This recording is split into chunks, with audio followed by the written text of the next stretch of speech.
Welcome to TDS studios. Friends எல்லாம் பிரமாதமாக இருப்பீங்கன்னு நினைக்கிறேன். ஒரு அருமையான ஒரு பூ, 2 பூக்களின் படத்தை பாருங்கள்.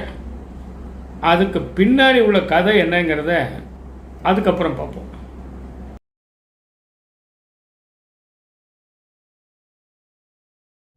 எப்படி பளிச்சுன்னு அழகாக சிரிக்குது பார்த்தீங்களா?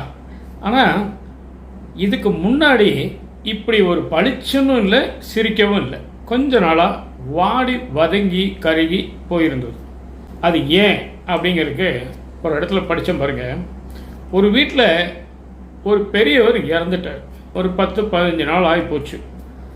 அடிக்கடி வீட்டுக்கு வரக்கூடிய ஒரு நண்பர் அப்புறமா வந்த உடனே என்ன பண்ணுறாரு, அவங்க அப்பா இறந்து போனவரை பற்றியெல்லாம் பேசி முடித்து துக்கமெல்லாம் விசாரித்த பிறகு வாசலில் ஒரு செம்பருத்தி செடி இருக்கே, அது ஏன் இப்படி இருக்குது, அழகாக வரும்போது வாங்க வாங்கன்னு மனசார வாயார வாழ்த்துற மாதிரி உற்சாகமாக இருக்குமே, அது ஏன் காணோம் அப்படிங்கிறார். அப்போ அவர் சொல்கிறார், எனக்கும் தெரியலைங்க, கொஞ்ச நாளாக இப்படி தான் இருக்குது. தண்ணியெல்லாம் ஊற்றிட்டு இருக்கோம், உரம் மற்றதெல்லாம் பண்ணிட்டு தான் இருக்கோம். இந்த 10-15 நாளும் கூட அதுக்கு தண்ணி ஊற்ற மறக்கலை. ஆனால் அது ஏனோ டவுன் ஆகிட்டே போகுதுங்க. பேச்சுவாக்கில் அவர் திடீர்னு ஒரு ஐடியா சொல்கிறார். நான் ஒன்று சொல்கிறேன், செய்கிறீங்களா அப்படிங்கிறார். என்ன சொல்லுங்கள் அப்படிங்கிறார் ஆர்வமாக. அவர் ஒரு ஐடியா சொல்கிறாரு. அதை செஞ்ச உடனே பாருங்கள், கொஞ்ச நாளில் அந்த செடி தன்னுடைய பழைய நிலைமைக்கு வந்துடுது. அப்போ தான் இந்த வீட்டுக்கார அந்த பையனுக்கு தெரிஞ்சதான், இப்படி கூட இருக்குமா அப்படின்னு சொல்லிட்டு அவர் மறுபடியும் வரும்போது கேட்குறாரு, எப்படி உங்களுக்கு அந்த ஐடியா தோணுச்சு, எப்படி இப்படி சொன்னீங்க, அப்படி சொன்ன உடனே ஏன் இப்படி மாறுச்சு அப்படின்னு அவர் கேட்குறாரு. அவர் இப்படி என்ன சொல்லியிருப்பார்னு நினைக்கிறீங்க? உங்கள் சில பேருக்கு தெரிஞ்சிருக்கலாம், இருந்தாலும் சொல்கிறேன்.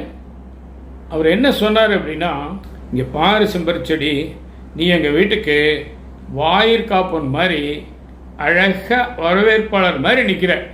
ஆனால் இப்போ கொஞ்ச நாளாக நீ இப்படி ஆயிட்ட.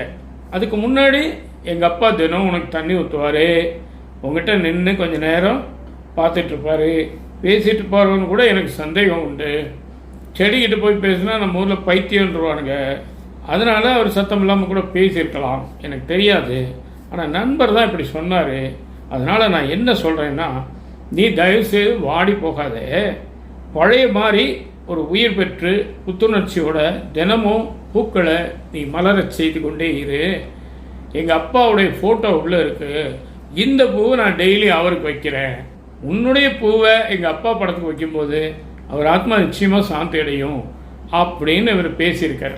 எதனால் இப்படி உங்களுக்கு சொல்ல தோணுச்சுன்னு அவர் கேட்டார் இல்லையா? அதுக்கு இவர் பதில் சொல்கிறார். நண்பர் வந்தவர் ஜெகதீஷ் சந்திர போஸ் அப்படின்னு ஒருத்தர், தாவரங்களுக்கும் உயிர் உண்டு, முதல்ல உயிர் உண்டு அப்படின்னாரு. உண்மைதான். இல்லாட்டி எப்படி ஒரு விதையானது ஒரு பெரிய மரமாக வளர முடியும்? வளர்ச்சி தானே, வளர்ந்தாலே அதுக்கு ஏதோ ஒரு உயிர் சக்தி இருக்குன்னு தான் அர்த்தம். அது மட்டுமல்ல, நம்மளுடைய சந்தோஷத்தையோ வருத்தத்தையோ அது பிரதிபலிக்குமா? இதை நம்ம நம்புறது கஷ்டம்தான், ஆனால் நடந்திருக்கு. அப்போது அவர் இல்லை அப்படின்னு உடனே அவர் வரலை, அவர் நம்மளை பார்க்கலைங்கிற ஏக்கத்தில் அந்த செடி அப்படி ஆயிருக்கலாம். என்ன மாயமோ மந்திரமோ, அதே தண்ணி தான் ஊற்றிட்டு இருக்காங்க, அதே உரம் தான் வச்சிட்ருக்காங்க.